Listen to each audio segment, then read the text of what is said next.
نحمده ونصلي ونسلم على رسوله الكريم أما بعد فأعوذ بالله من الشيطان الرجيم بسم الله الرحمن الرحيم ما ننسخ من آية أو ننسها نأتي بخير منها أو مثلها صدق الله العظيم اللهم صل على سيدنا محمد وعلى آل سيدنا محمد وبارك وسلم رب اشرح لي صدري ويسر لي أمري واحلل عقدة من لساني يفقهوا قولي اللهم آتنا حبك وحب نبيك وحب من يحبك وحب عمل الذي يبلغنا حبك آمين يا رب العالمين الحمدللہ اس علوم القرآن کے موضوع پر جو ورک شاپس کا تسلسل ہے اس کے سلسلے کی آج تیسری کڑی ہے۔ پہلے سیشن میں ہم نے قرآن مجید کا تعارف اور علوم قرآن کا تعارف دیکھا تھا کہ اس موضوع سے مراد کیا ہوتی ہے۔ جب ہم یہ الفاظ استعمال کرتے ہیں علوم القرآن تو اس سے ہماری مراد کیا ہوتی ہے اور اس میں کیا کیا موضوعات شامل ہیں۔ پھر ہم نے قرآن مجید کے لغوی اور اصطلاحی معنی دیکھے تھے اور ساتھ میں وحی کی حقیقت کیا ہے اس پر کلام ہوا تھا۔ پھر پچھلے اتوار کو جو دوسرا سیشن ہوا تھا اس میں ہم نے قرآن مجید کے ساتھ ساتھ حدیث کا بھی وحی ہونا اس موضوع پر گفتگو شروع کی تھی، اور پھر قرآن مجید کے نزول کی تاریخ، اس کے ملٹیپل فیزز اور ان فیزز میں جو قرآن مجید کی ریویلیشن کی ترتیب ہے وہ جو الگ ترتیب ہے، اور جو مصحف کی ترتیب ہے سیکوینس ہے وہ الگ ہے، اس کی حکمتیں کیا ہیں وہ دیکھی تھیں۔ پھر جو گریجول ریویلیشن ہے تھوڑا تھوڑا کر کے قرآن نازل ہوا اس کی کیا حکمتیں ہیں، اور آخری موضوع جو اہم ترین موضوع ہے تفسیر کے اعتبار سے بھی شان نزول کا موضوع، کہ ہر آیت کا ایک بیک گراؤنڈ ہوتا ہے، ایک پس منظر ہوتا ہے جس میں وہ آیت نازل ہوئی، تو اس بیک گراؤنڈ اور اس پس منظر کا بڑا دخل ہوتا ہے اس آیت کو سمجھنے میں۔ تو یہ باتیں الحمدللہ پچھلی دفعہ ہماری مکمل ہوئی۔ اگلا موضوع جو آج ہمیں شروع کرنا ہے وہ ہے نسخ یا ایبروگیشن کا موضوع۔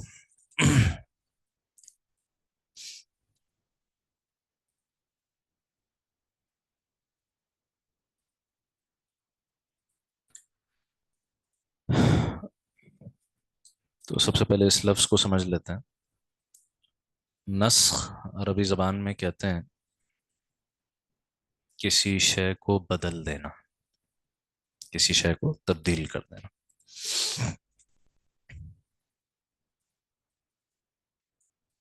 ٹو چینج، یہ لٹرل معنی ہو جائیں گے اس کے، یعنی لغت میں نسخ کہیں گے ٹو چینج، ٹو کمپنسیٹ، کسی شے کو کسی دوسری سے تبدیل کر کے اس کی کمی کو پورا کرنا۔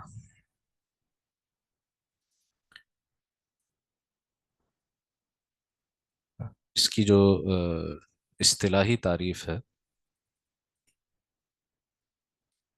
اصطلاحاً نسخ کے معنی کیا ہوتا ہے؟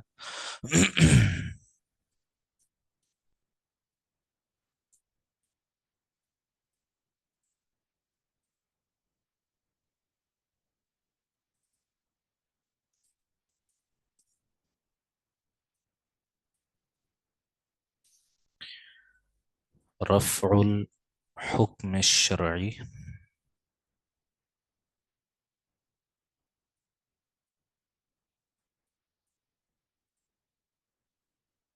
بدلیل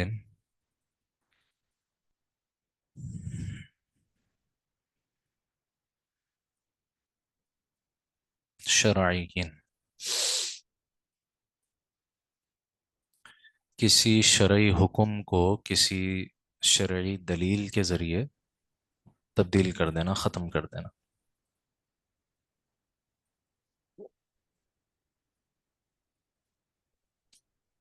to repeal a legal order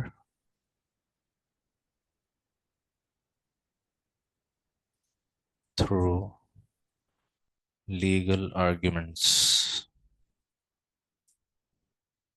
شرعی دلیل، یہاں لیگل سے مراد ہم شرعی لے رہے ہیں، صرف قانونی نہیں، شرعی۔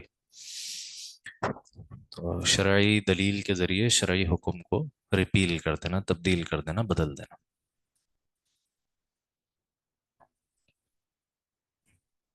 جیسے مثال کے طور پر ایک یہودیوں کی شریعت تھی، ان کے کچھ احکام تھے، ہماری شریعت میں آ کے وہ احکام بہت سے تبدیل ہو گئے۔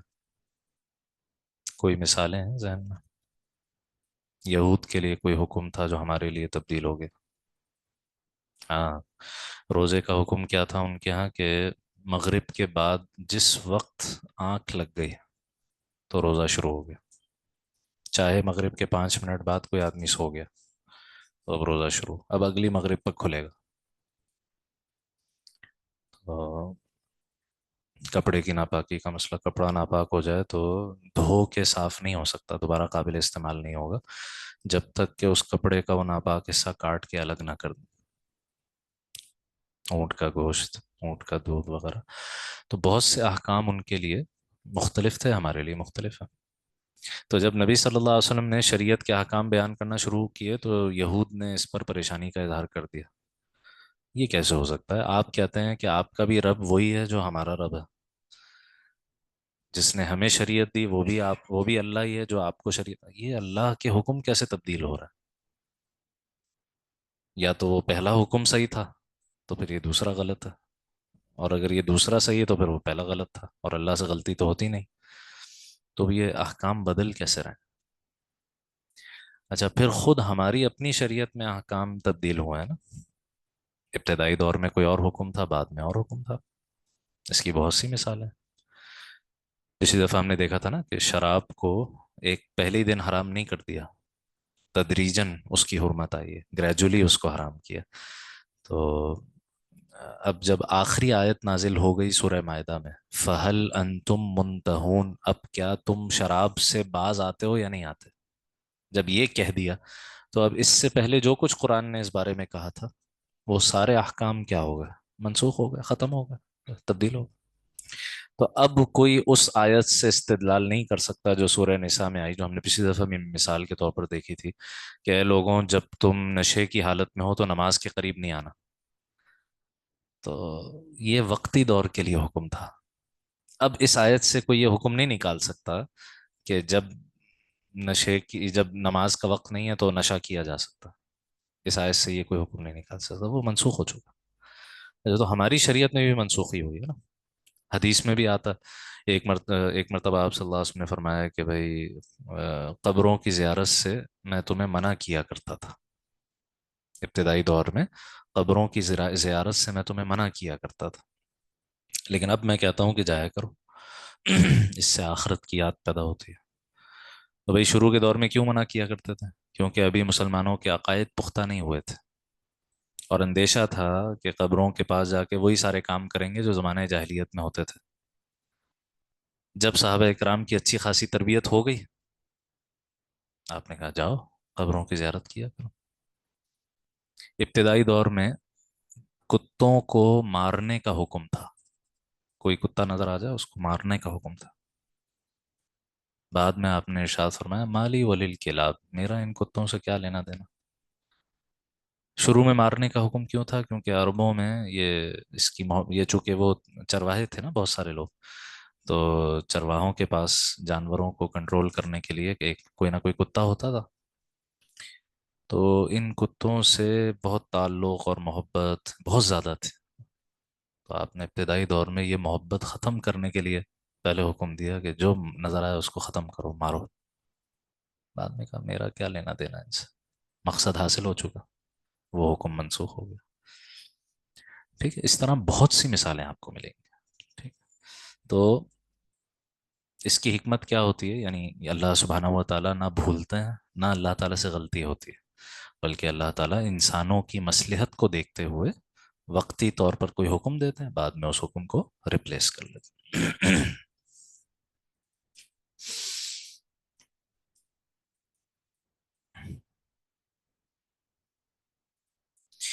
اب اس کی قسمیں ہیں کچھ، اس کو ایبروگیشن کہتے ہیں۔ پہلے اصطلاحات دیکھ لیں تو نسخ کا مطلب ہو گیا ایبروگیشن. پچھلا حکم منسوخ ہو گیا، اب نیا حکم آئے گا. تو جو نیا حکم آتا ہے اس کو کہتے ہیں ناسخ، ایبروگیٹر. جس نے آ کے پچھلے حکم کو ریپلیس کیا اور جو پرانا حکم ہے اس کو منسوخ کہیں گے، ایبروگیٹڈ.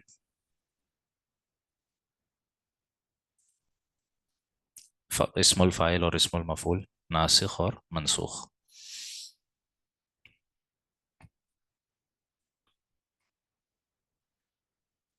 تو خود قرآن مجید نے اس کی دو قسمیں بیان کی ہیں. یہ سورۃ البقرہ کی آیہ مبارکہ ہے.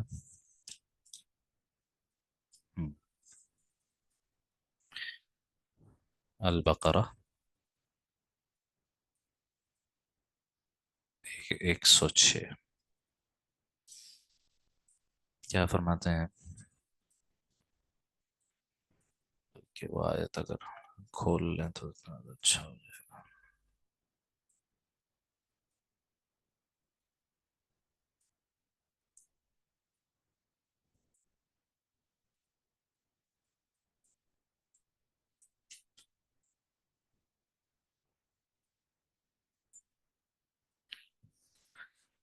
فرماتے ہیں اعوذ باللہ من الشیطان الرجیم، بسم اللہ الرحمن الرحیم. ما ننسخ من آیت او ننسیها. We do not abrogate a verse or cause it to be forgotten. جو بھی آیت ہم منسوخ کرتے ہیں یا بھلا دیتے ہیں، نأتی بخیر منہا او مثلہا. We bring forth one that is better than it or similar to it. اس جیسی لے آتے ہیں یا اس سے بہتر لے آتے ہیں. تو اب یہاں دو قسمیں ہو گئی. ایک لفظ استعمال ہوا ننسخ، ایک لفظ استعمال ہوا ننسیہا، منسوخ کرنا یا بھلا دینا. تو اس سے علماء نے نسخ کی دو قسمیں برآمد کی ہیں، ایبروگیشن کی دو قسمیں. پہلی کو کہا جاتا ہے وہ آیات جن کا حکم منسوخ ہو گیا ہے، منسوخ الحکم. آیات کی دو قسمیں ہو گئیں. منسوخ آیات، ہر طرح کی آیت نہیں، منسوخ آیات کی دو قسم ہو گئی. ایک وہ آیت ہے جس کی تلاوت ہوتی ہے، وہ قرآن کا حصہ ہے، ہم اس کو قرآن میں پڑھتے ہیں لیکن اس پر عمل نہیں ہوتا، منسوخ الحکم. اس کی بہت سی مثالیں. مثال کے طور پر سورہ بقرہ میں اللہ تعالیٰ نے، جب کہ ابھی وراثت کے احکام نہیں آئے تھے قرآن میں، تو اللہ تعالیٰ نے حکم دیا کتب علیکم، تم پر فرض کر دیا گیا ہے، اذا حضر احدکم الموت، جب تم میں سے کسی کی موت آنے والی ہو، ان ترک خیرا، اگر وہ مال چھوڑ کے جا رہا ہے تو تم پر فرض کر دیا گیا ہے. کیا فرض کر دیا گیا ہے؟ الوصیت، وصیت کرنا فرض کر دیا گیا. زمانہ جاہلیت میں کیا ہوتا تھا، کسی کا انتقال ہوتا تھا تو اس کا بیٹا یا بھائی وہ اس کی پوری جائیداد پر قبضہ کر لیتا تھا، پھر اس کی مرضی ہوتی تھی کسی کو کچھ دے یا نہ دے. شریعت نے کہا نہیں، جو بھی مال چھوڑ کے دنیا سے جا رہا ہے اس پر فرض ہے کہ وہ وصیت کر کے جائے کہ میرا مال فلاں کو ملے گا، فلاں کو ملے گا، فلاں کو ملے گا، فلاں کو ملے گا. وصیت کرنا، پورے مال کی وصیت، والدین کے لیے، رشتہ داروں کے لیے، دوست احباب کے لیے، جس کے لیے بھی کرنا چاہ رہا ہے، یہ فرض تھا. بعد میں سورہ نساء کی آیتیں آ گئیں، آیت نمبر 11 اور 12، جس میں خود اللہ تعالیٰ نے تقسیم بتا دی، وراثت کے احکام عطا کر دی. جب کسی کا انتقال ہوگا اور وہ مال چھوڑ کر جائے تو اس مال میں سے تین کام سب سے پہلے کیے جائیں گے. سب سے پہلے اس مال میں سے تجہیز اور تکفین اور قبر کا انتظام کیا جائے گا. پھر دوسرا کام یہ ہوگا کہ اگر کوئی قرض کسی کا ہے اس کے اوپر، یہ مرنے والا مقروض تھا، اس پر کسی کا قرض تھا، تو اس کے مال سے وہ سارے قرض ادا کیے جائیں گے. تیسرا کام یہ ہے کہ اگر اس نے کوئی وصیت کی ہے تو لمیٹڈ انداز میں اس وصیت پر عمل ہوگا. تو سورہ نساء میں وراثت کے احکام نازل ہونے کے بعد وصیت جو پہلے فرض تھی اب فرض نہیں ہے. کوئی شخص وصیت کیے بغیر دنیا سے چلا جائے کوئی مسئلہ نہیں، اس کا مال تقسیم ہو جائے گا. پہلے فرض تھی اب فرض نہیں ہے. دوسرا، پہلے وصیت فرض تھی سب کے لیے، والدین کے لیے، رشتہ داروں کے لیے، دوست احباب کے لیے. اب وصیت کی وراثت کی آیات آنے کے بعد نبی اکرم صلی اللہ علیہ وسلم فرماتے ہیں لا وصیت لوارث، کسی وارث کے حق میں وصیت جائز نہیں ہے، کیونکہ ورثاء کا حق اللہ نے خود متعین کر دیا. ماں کو کتنا ملے گا، باپ کو کتنا ملے گا، بیٹے کو کتنا ملے گا، بیٹی کو کتنا ملے گا، بیوی کو کتنا ملے گا، شوہر کو کتنا ملے گا، بہن بھائیوں کو کتنا ملے گا، یہ اللہ نے خود بتا دی. تو اب وارث جس کا حصہ پہلے ہی شریعت نے رکھا ہوا ہے اس کے لیے وصیت جائز نہیں.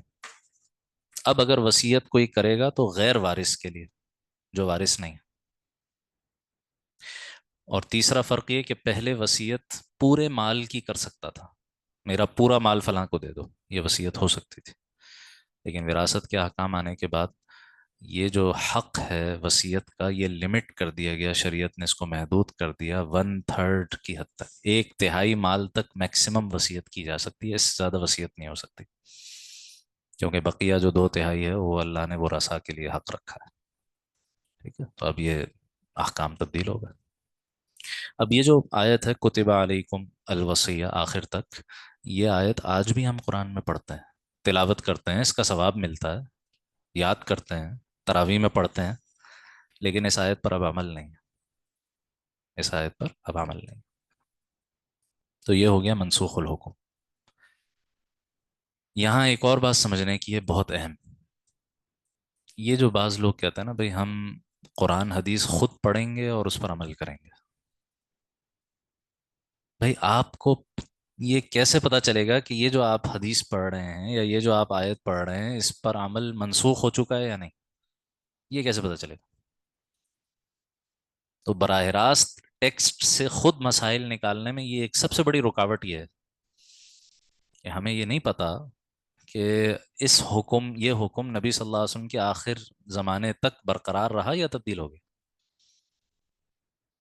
تو اس میں یہ دیکھنا پڑتا ہے کہ بھئی آپ صلی اللہ علیہ وسلم کا آخری حکم کیا تھا، آخری عمل کیا تھا. ٹھیک ہے، وہ ظاہر ہے کہ علماء اور فقہا وہی دیکھ کر طے کرتے ہیں اور بتاتے ہیں کہ بھئی یہ آیت اگرچہ یہ حکم پہلے تھا لیکن بعد میں منسوخ ہو چکا.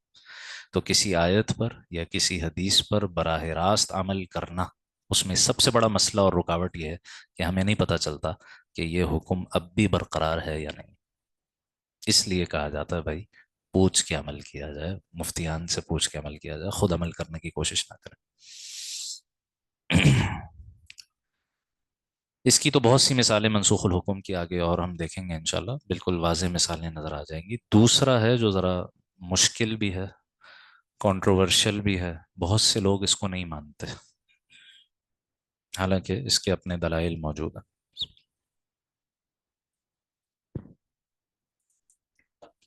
وہ ہے منسوخ التلاوہ.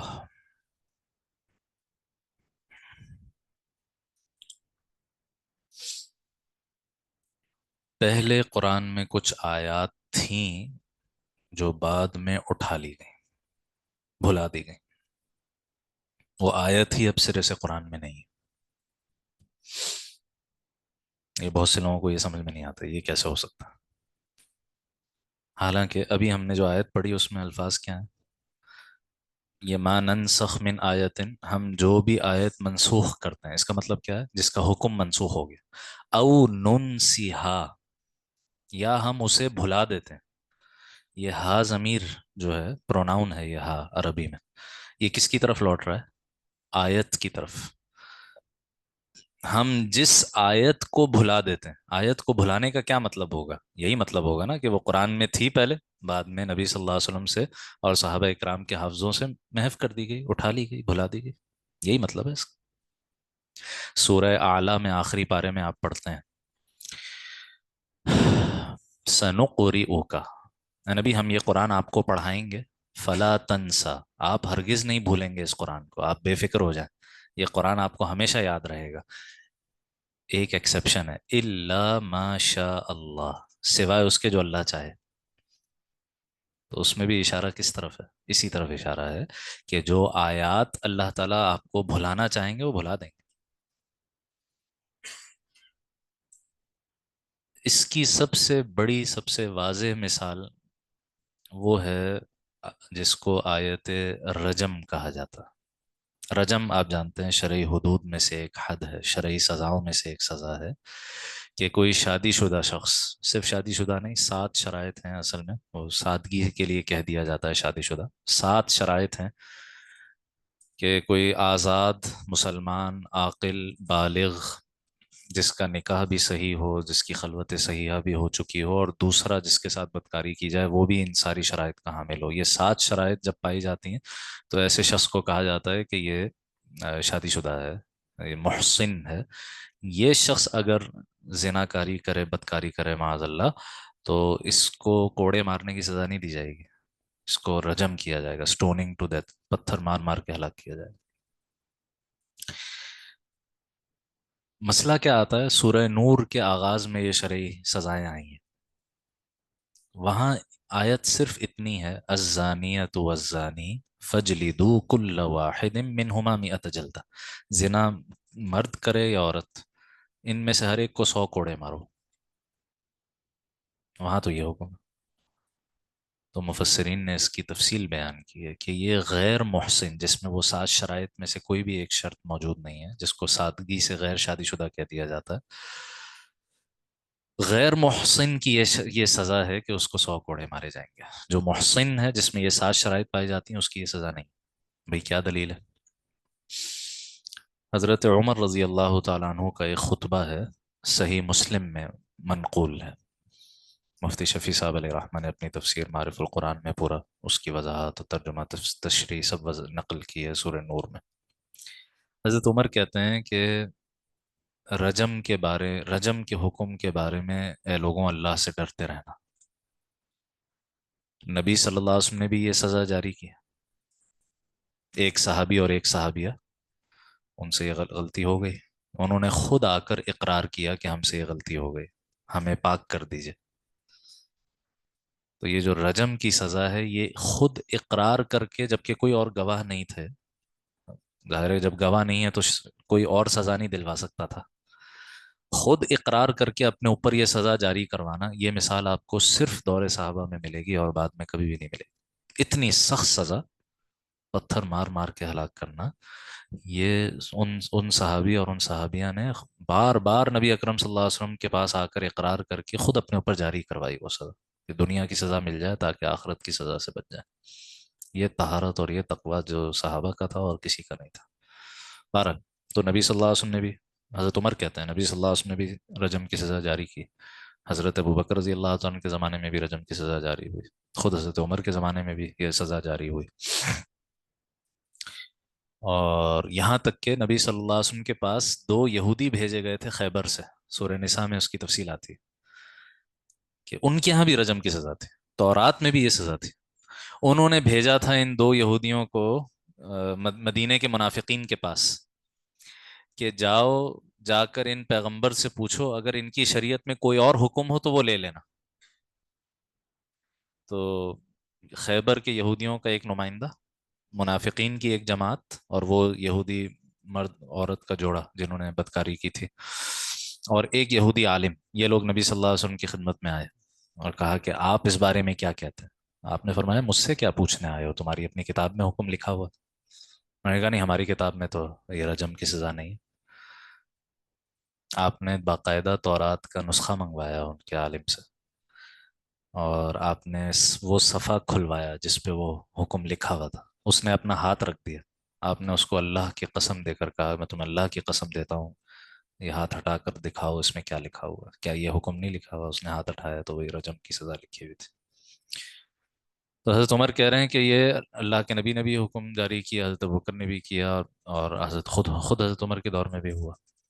اور پھر حضرت عمر کہتے ہیں کہ یہ مسلم شریف کی روایت میں ہے، قرآن میں ہم ایک آیت پڑھتے تھے جو بعد میں منسوخ کر دی گئی، یعنی وہ آیت بھلا دی گئی. اور اگر مجھے فتنے کا اندیشہ نہ ہوتا تو میں قرآن کے مصحف پر، حضرت ابو بکر کے زمانے میں قرآن کا مصحف تیار ہو گیا تھا، میں قرآن کے مصحف پر وہ آیت حاشیے میں لکھ دیتا تاکہ کسی کو یہ شک نہ ہو کہ یہ آیت قرآن میں تھی، بعد میں اٹھا لی گئی۔ اور بعض صحابہ کہتے ہیں کہ اس طرح کے الفاظ تھے کہ الشیخ والشیخۃ اذا رجما فرج اذا زنیا فرجموہما، جب کوئی شادی شدہ یا محسن مرد عورت زنا کریں تو ان کو رجم کرو۔ یہ آیت قرآن میں موجود تھی، بعد میں اٹھا لی گئی۔ اب اٹھانے کی کیا حکمت ہے یہ اللہ ہی جانتا ہے، اٹھانے کی کیا حکمت ہے، لیکن اس آیت کا حکم اب بھی باقی ہے، قیامت تک باقی ہے۔ آیت اٹھا لی گئی، اس کا حکم باقی ہے، ٹھیک ہے۔ تو ایسا بھی ہوا ہے قرآن میں کہ کوئی آیات تھیں پہلے جو بعد میں بھلا دی گئی نبی اکرم صلی اللہ علیہ وسلم اور صحابہ اکرام کے حافظے سے۔ واضح ہے یہاں تک؟ کوئی بات تو نہیں ہے، کوئی سوال تو نہیں ہے، کوئی کامنٹ؟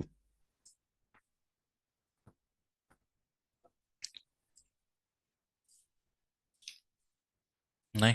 چل آگے بڑھتے ہیں۔ اب یہ مسئلہ کہ منسوخ الحکم آیات کی تعداد کتنی ہے، کتنی آیتیں ہیں جو قرآن مجید میں جو موجود ہیں، تلاوت ہوتی ہیں لیکن ان پر عمل نہیں ہوتا۔ امام الہند حضرت شاہ ولی اللہ صاحب دہلوی علیہ رحمہ، ان کی اصول کتاب پر بہت مایہ ناز تصنیف ہے، الفوز الکبیر فی اصول التفسیر۔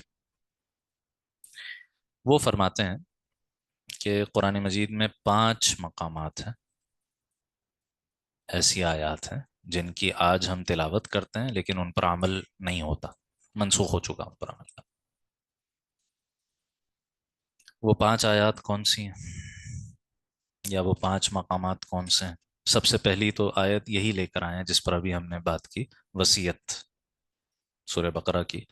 یہ ہے سورہ بقرہ آیت نمبر 180، کتب علیکم اذا حضر احدکم الموت ان ترک خیرا الوصیہ، اللہ نے تم پر وصیت کرنا فرض کر دی۔ یہ ہو گئی منسوخ۔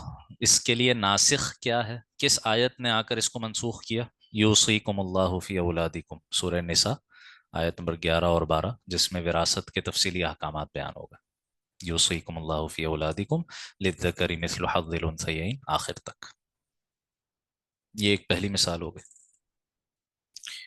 دوسری مثال سورۃ الانفال کی آیت نمبر 65 ہے، جس کو سورۃ الانفال کی ہی آیت نمبر 66 نے آ کر منسوخ کر دی، اگلی ہی آیت نے اس کو منسوخ کر دی۔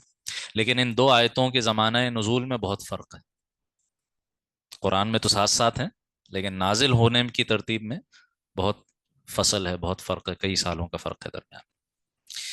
سورہ انفال کی آیت نمبر 65 کیا ہے؟ جہاد کا تذکرہ ہے۔ سورہ انفال کا جو بیسک موضوع ہے وہ غزوہ بدر پر اللہ کا تبصرہ ہے، غزوہ بدر کے فوراً بعد نازل ہوئی تھی۔ کیا فرمایا؟ ان یکم منکم 20 صابرون یغلبوا 200، بلکہ یہ بھی یہاں دیکھ لیتے ہیں۔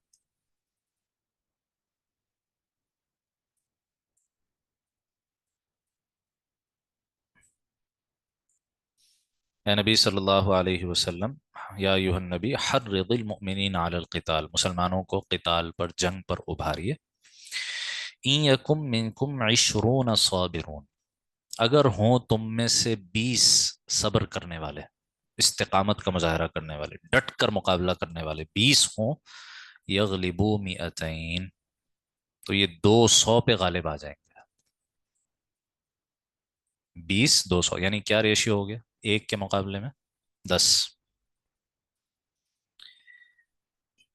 فقہا نے اس آیت کے ذیل میں لکھا ہے کہ یہ ویسے تو انداز انفارمیشن دینے کا ہے نا، کہ تمہارے اگر 20 ہوں تو 200 پہ غالب آ جائیں گے، لیکن انداز انفارمیشن دینے کا ہے، اس کے پیچھے اصل میں کمانڈمنٹ ہے، اس کے پیچھے ایک حکم ہے کہ میدان جنگ میں اگر 1 اور 10 تک کا بھی اگر فرق ہے تو پھر پیچھے ہٹنے کی اجازت نہیں ہے۔ یعنی اگر 100 مسلمان ہو، سامنے 1000 کا لشکر ہو، تو مقابلہ کرنا ضروری ہے، پیچھے نہیں ہٹ سکتے۔ یہ ابتدائی دور کا حکم تھا، جبکہ ابھی صحابہ اکرام سارے وہ تھے جنہوں نے نبی صلی اللہ علیہ وسلم کے ساتھ خوب وقت گزارا ہوا تھا، خوب تربیت ہو چکی تھی۔ مکے کے مہاجرین، ان کی بڑی تعداد، جنہوں نے نبی اکرم صلی اللہ علیہ وسلم کے ساتھ کئی وقت لگایا، کئی قربانیاں دیں، مال جان کی قربانیاں دیں، ان کے مال لوٹ لیے گئے، ان کے گھر والے شہید کر دیے گئے، ان کے گھروں پر قبضہ ہو گیا۔ ایسا اسٹرانگ اور پختہ ایمان جن لوگوں کا تھا، اس کی بیسس پر کہا کہ 1 اور 10 تک کا ڈفرنس ہے تو پھر پیچھے نہیں ہٹ سکتے، ہاں اس سے بھی زیادہ ڈفرنس ہو تو پھر پیچھے ہٹنے کی گنجائش ہے، دوبارہ اپنی قوت جمع کر کے پھر ہم حملہ کریں گے، ورنہ اگر 1 اور 10 تک کی نسبت ہے تو پھر پیچھے ہٹنے کی اجازت نہیں۔ وہیں یکم منکم میۃ یغلبوا الفا من الذین کفروا، اگر تمہارے 100 ہوں گے تو وہ 1000 پر غالب آ جائیں گے کفار میں سے، بأنہم قوم لا یفقہون، کیونکہ یہ کفار ایسے لوگ ہیں جن کو سمجھ نہیں ہے، یہ نہیں سمجھ سکتے کہ 1-10 پر کیسے غالب آ جائیں گے، لیکن اللہ کی نصرت سے ہو جائے گا۔ اگلی آیت کئی سال بعد نازل ہوئی، الآن خفف اللہ عنکم، اب اللہ تعالیٰ نے تمہارے لیے حکم کو ہلکا کر دیا، آسان کر دیا۔ وعلم ان فیکم ضعفا، اور وہ جانتا ہے کہ تمہارے درمیان کچھ کمزوری آ چکی ہے۔ اب جو نئے نئے مسلمان ہوئے تھے ان کا درجہ ایمان وہ نہیں ہے جو پرانے والوں کا تھا، اس لیے کہا فَإِن يَكُن مِّنكُم مِّائَةٌ صَابِرَةٌ يَغْلِبُوا مِائَتَيْنِ، اب اگر تمہارے 100 ہوں گے ثابت قدم تو وہ کتنوں پر غالب آ جائیں گے؟ 200 پر۔ کیا ریشیو ہو گیا؟ 1:2 کا ریشیو ہو گیا، 1:10 سے کم کر کے 1:2 کر دیا۔ وَإِن يَكُن مِّنكُمْ أَلْفٌ يَغْلِبُوا أَلْفَيْنِ بِإِذْنِ اللَّهِ، اور اگر تمہارے 1000 ہوں گے تو وہ 2000 پر اللہ کے حکم سے غالب آ جائیں گے۔ یہ قیامت تک کے لیے حکم ہے کہ اب اگر مسلمانوں کے لشکر اور کفار کے لشکر میں 1 اور 2 سے زیادہ کی نسبت ہوگی تو پھر پیچھے ہٹنے کی اجازت ہے، 1 اور 2 یا اس سے کم کی نسبت ہے تو پھر پیچھے ہٹنے کی اجازت نہیں۔ واللہ مع الصابرین، اور اللہ صبر کرنے والوں کے ساتھ۔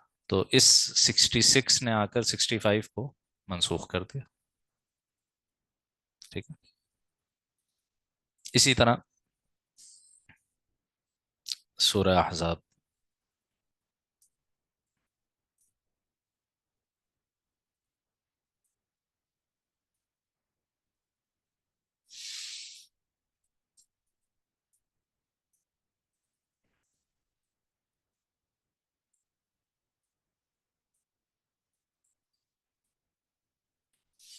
نبی اکرم صلی اللہ علیہ وسلم کے لیے بعض خصوصی احکام، آپ کے لیے بعض اسپیشل احکام ہیں جو اس آیت میں بیان ہوا۔ 4 باتیں ہیں جن میں آپ کو خصوصیت حاصل ہے۔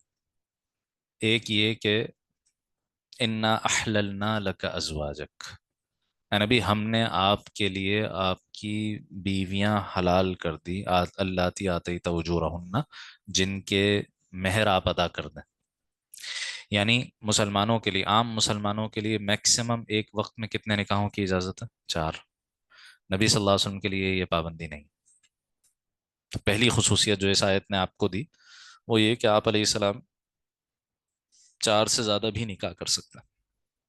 دوسری ایک پابندی لگا دی، ایک لمیٹیشن کر دیا آپ صلی اللہ علیہ وسلم کے لیے، خصوصاً مما افا اللہ علیک و بنات عمک و بنات عماتک و بنات خالک و بنات خالاتک اللاتی ہاجرن معک، آپ صرف ان خواتین سے نکاح کر سکتے ہیں جنہوں نے آپ کے ساتھ مکے سے مدینہ ہجرت کی۔ جن خواتین نے ہجرت نہیں کی ان سے آپ نکاح نہیں کر سکتے، یہ ایک اضافی پابندی نبی صلی اللہ علیہ وسلم پر۔ تیسری رخصت یا تیسرا خصوصی حکم آپ کے لیے، وَامْرَأَةً مُؤْمِنَةً إِنْ وَهَبَتْ نَفْسَهَا لِلنَّبِيِّ إِنْ أَرَادَ النَّبِيُّ أَنْ يَسْتَنْكِحَهَا، کوئی بھی مسلمان عورت آپ سے نکاح کرنا چاہے اور آپ بھی اس سے نکاح کرنا چاہیں تو مہر کی پابندی ختم۔ ہم میں سے کوئی کبھی بھی نکاح کرے گا تو مہر شرط ہے، مہر کے بغیر نکاح نہیں ہوتا۔ نبی صلی اللہ علیہ وسلم کے لیے اجازت تھی بغیر مہر کے بھی نکاح کر سکتا، اگرچہ آپ نے اس اجازت سے کبھی فائدہ نہیں اٹھایا، ہمیشہ مہر دیا، لیکن آپ کے لیے حلال تھا بغیر مہر کے بھی نکاح کرنا۔ خالصۃ لک من دون المؤمنین، اے نبی یہ ساری باتیں خاص آپ کے لیے ہیں، دوسرے مسلمانوں سے ہٹ کر، دوسرے مسلمانوں سے ہٹ کر خاص آپ کے لیے۔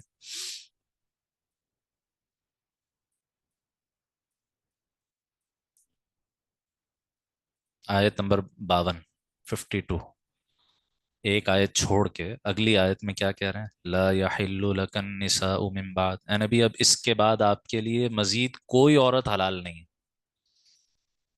ولا ان تبدل بہن من ازواج، اور ابھی جو آپ کی ازواج ہیں ان میں سے کسی کو بدلنا بھی جائز نہیں، مزید نئے نکاح بھی نہیں کر سکتے، جو خواتین پہلے سے نکاح میں ہیں ان کو بدل بھی نہیں سکتے۔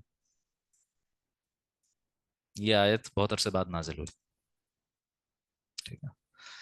تو جب تک آپ صلی اللہ علیہ وسلم کے 11 نکاح مکمل ہو چکے تھے، ٹھیک ہے، اور ایک وقت میں 9 ازواج آپ کے نکاح میں تھیں، اس وقت یہ آیت نازل ہوئی کہ اب اے نبی مزید نکاح کی آپ کے لیے اجازت نہیں ہے، اور مزید ان خواتین کو جو ابھی بھی آپ کے نکاح میں ہیں ان کو بدلنے کی بھی اجازت نہیں۔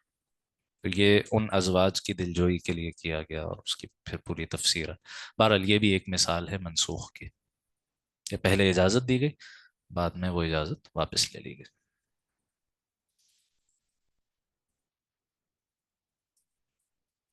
اسی طرح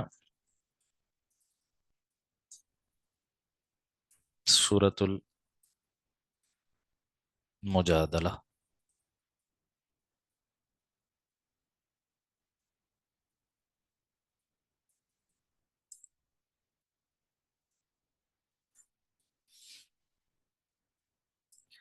منافقین آ کر نبی صلی اللہ علیہ وسلم کو تکلیفیں دیتے تھے۔ کیا تکلیف دیتے تھے؟ منافقین بقیہ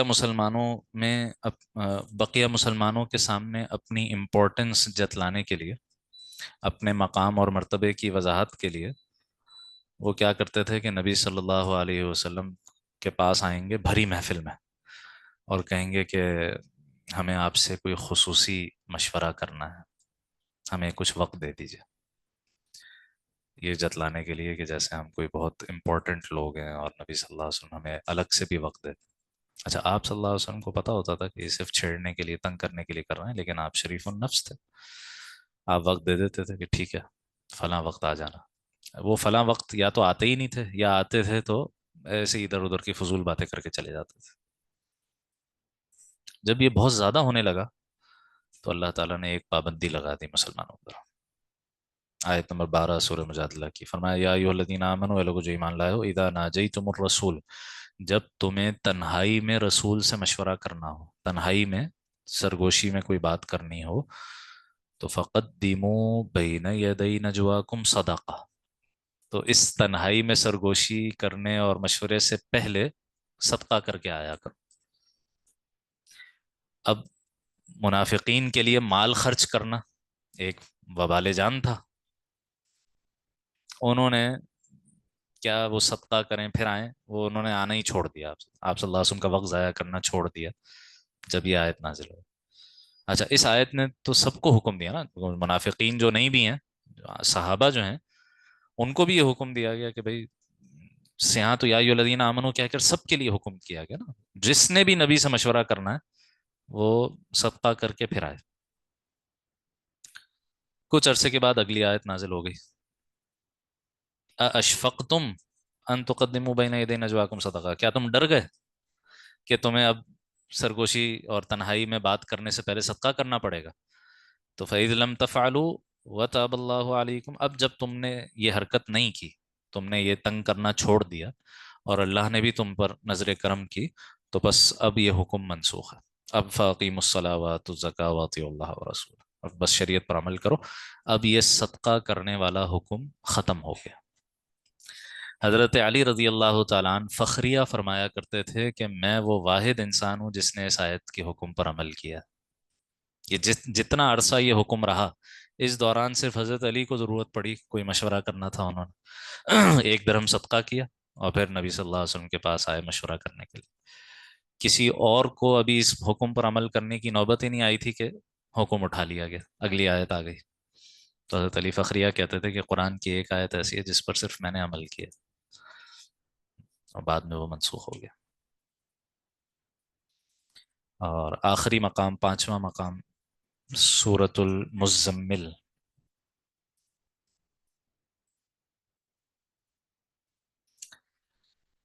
سورہ مزمل کی جو ابتدائی 7 آیات ہیں، یہ کہا جاتا ہے یہ تیسری یا چوتھی وحی ہے نبی صلی اللہ علیہ وسلم پر، بعض نے دوسری بھی کہا ہے، بالکل ابتدائی وحیوں میں سے ہے۔ یا ایھا المزمل، اے کمبل میں لپٹ کر یا چادر میں لپٹ کر لیٹنے والے صلی اللہ علیہ وسلم، قم اللیل، رات کو کھڑے رہا کریں، الا قلیلا، سوائے تھوڑی سی، یعنی زیادہ رات تہجد میں قیام میں کھڑے رہیں، تھوڑی رات آرام کر لیا کریں۔ بھئی کتنی رات؟ نصفہ، آدھی رات۔ رات کا مطلب کیا ہے؟ مغرب سے لے کر فجر تک۔ تو مغرب سے لے کر فجر تک اگر 12 گھنٹے ہیں تو آدھی رات 6 گھنٹے آپ نماز میں کھڑے رہیے، 6 گھنٹے۔ اوین قس منہ قلیلا، یا چلیں تھوڑا سا کم کر لیں، تھوڑا سا کم کیا؟ 1/3، 1/3۔ تو اگر 12 گھنٹے کی رات ہے تو 4 گھنٹے نماز میں کھڑے رہیے۔ او زد علیہ، یا آدھی رات پر بھی کچھ بڑھا لیں، 2/3، 12 میں 6 کے بجائے 12 میں 8 گھنٹے کھڑے رہے، اور کیا کریں؟ وَرَتِّلِ الْقُرْآنَ تَرْتِيلًا، ٹھہر ٹھہر کر قرآن پڑھتے رہیے، ٹھہر ٹھہر کر قرآن پڑھتے رہیے۔ تو کم سے کم بھی کتنی رات فرض ہو گیا نبی علیہ السلام کے لیے؟ 1/3 رات تہجد کی نماز فرض ہو گئی۔ اچھا، آپ کے ساتھ صحابہ بھی شریک ہوتے تھے پھر؟ سورہ مزمل کی کل 20 آیات ہیں، جن میں سے 19 آیات مکے میں نازل ہوئی تھیں، یہ آخری آیت جو سب سے طویل آیت ہے یہ مدینے میں جا کے نازل ہوئی، اور اس آیت نے آ کر اس پہلے حکم میں تبدیلی کر دی۔ کیا فرمایا؟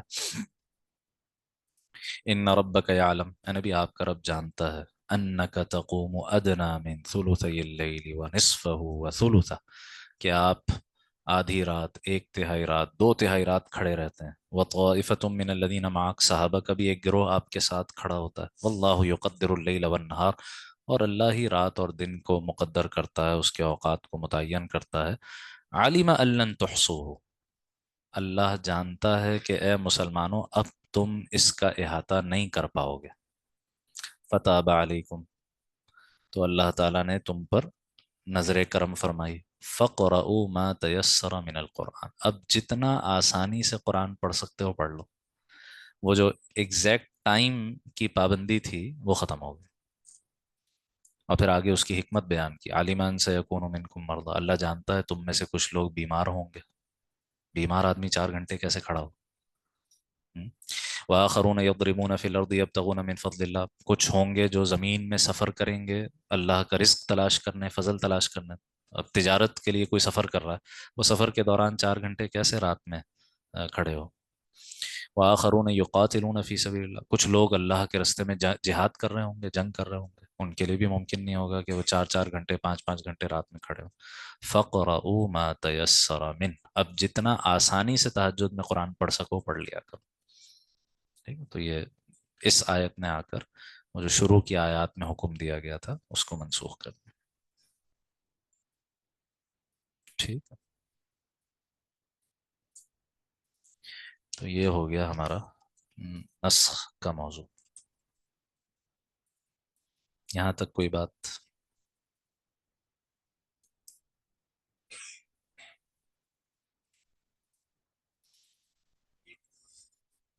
حضرت شاہ صاحب کی یہ رائے ہے کہ یہ 5 مقامات، باقی اس میں نسخ کے اصطلاحی معنی میں فرق کی وجہ سے بعض علماء نے اور مقامات بھی ذکر کیے۔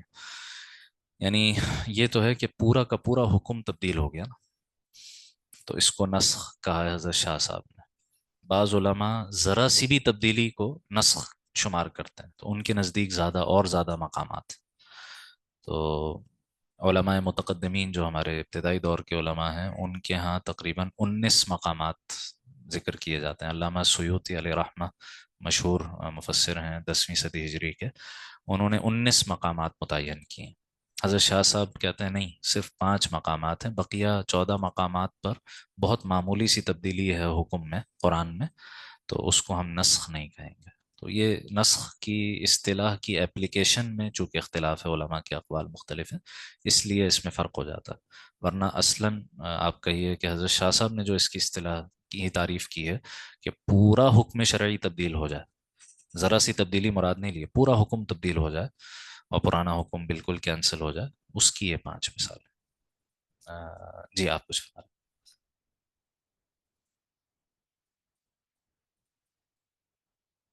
ہاں جی جی،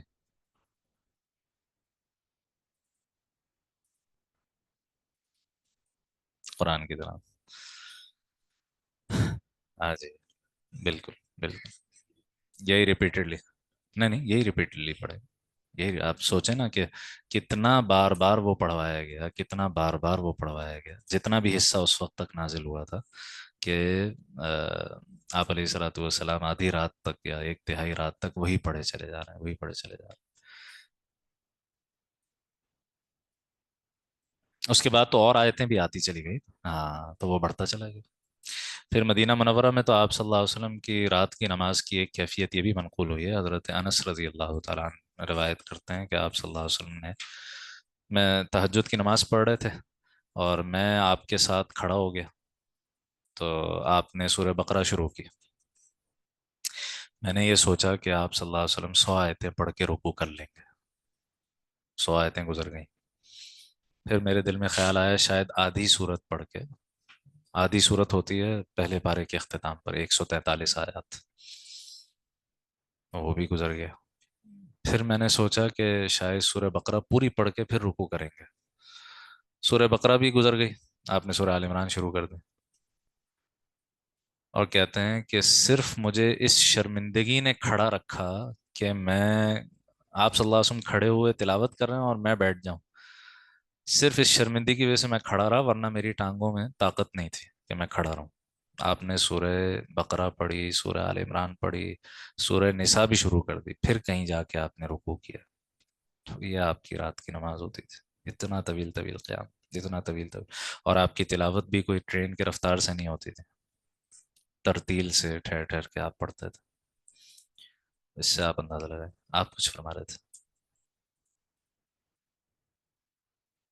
جی جی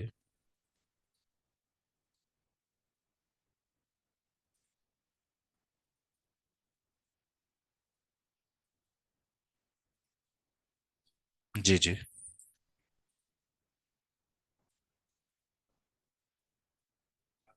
جی جی،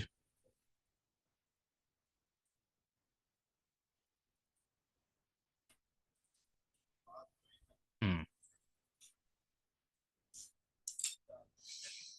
صحیح ہے،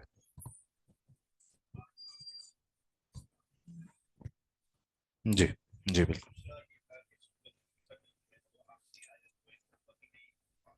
جی جی، پہلی 19 آیات جو ہے وہ مکے میں تھی، بالکل،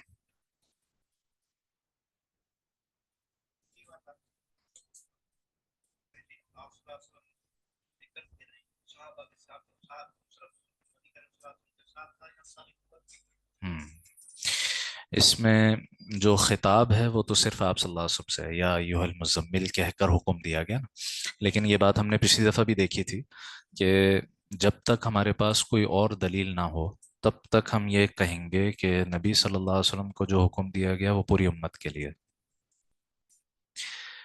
اور خود قرآن نے اس کی تائید کر دی نا، جب مدینے میں آیت نازل ہوئی تو کہا کہ اے نبی آپ بھی ایک تہائی رات، 2 تہائی رات یا آدھی رات کھڑے ہوتے تھے، وَطَائِفَةٌ مِّنَ الَّذِينَ مَعَكَ آپ کے ساتھ صحابہ بھی کھڑے ہوتے تھے، تو اگر صحابہ کے لیے وہ حکم فرض نہیں تھا تو وہ کیوں کھڑے ہوتے تھے، یہ بھی ایک سوال ہے۔ تو آپ صلی اللہ علیہ وسلم کو خصوصی احکام بھی دیے گئے، جیسے سورہ احزاب والی آیت میں ہم نے دیکھا کہ یہ صرف آپ کے لیے ہے اور مسلمانوں کے لیے نہیں ہے، اس طرح کے الفاظ کہیں اور نہیں ہیں قرآن میں، تو جہاں آپ صلی اللہ علیہ وسلم کو خطاب کر کے کوئی حکم دیا گیا ہے ہم یہی سمجھیں گے کہ وہ پوری امت کے لیے ہے، جب تک اس طرح کے الفاظ نہ ہو کہ اے نبی یہ صرف آپ کے لیے ہے بقیہ کے لیے نہیں ہے، یہ اصول برآمد کیا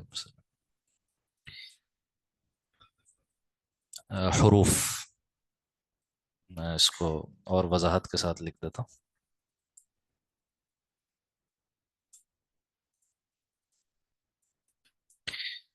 جی فرمائیے۔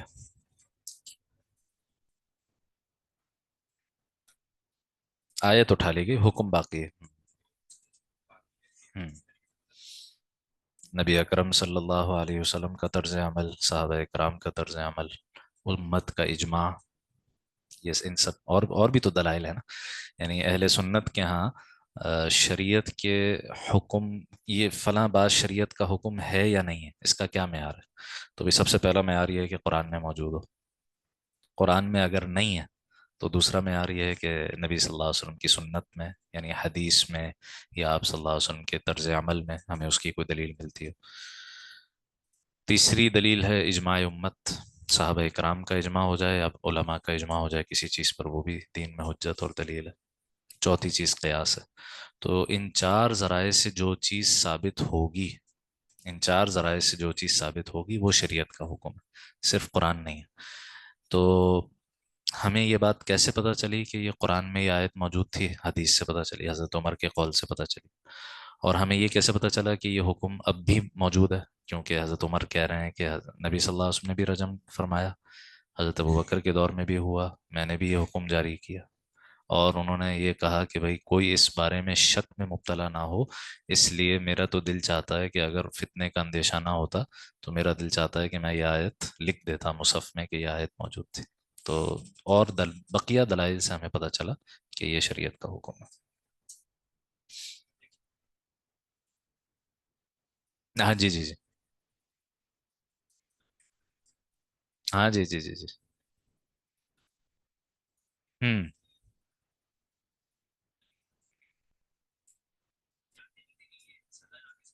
اچھا،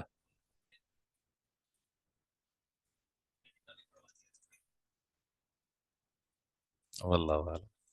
وہ ہاں ہم،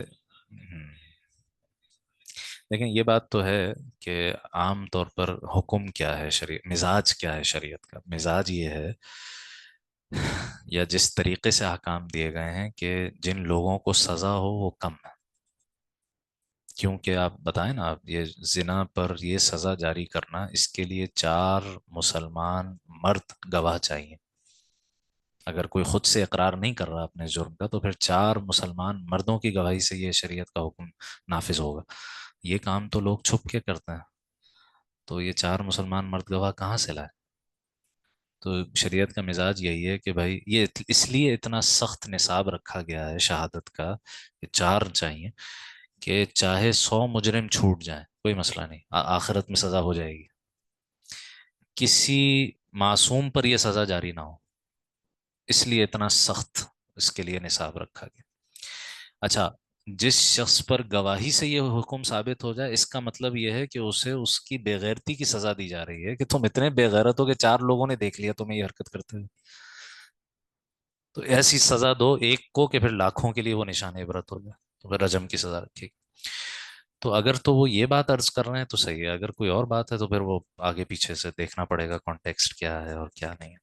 ویسے یہ مسئلہ جو ہے نا رجم کا، یہ ایک علامت بن گیا ہے، پہچان بن گئی ہے کہ کوئی اہل سنت میں ہے یا نہیں، اہل السنتی والجماع کا کوئی شخص حصہ ہے یا نہیں ہے۔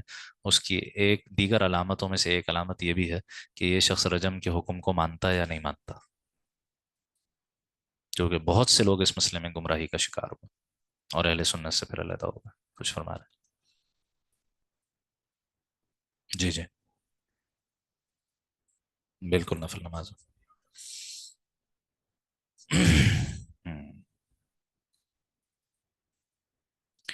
تہجد کے بارے میں حکم یہ ہے کہ آپ صلی اللہ علیہ وسلم پر تہجد کی نماز آم، فرض تھی، اور پہلے تو ٹائم بھی فکس تھا، بعد میں وہ منسوخ ہو گیا وہ ٹائم، لیکن تہجد کی نماز آپ صلی اللہ علیہ وسلم پر فرض رہی۔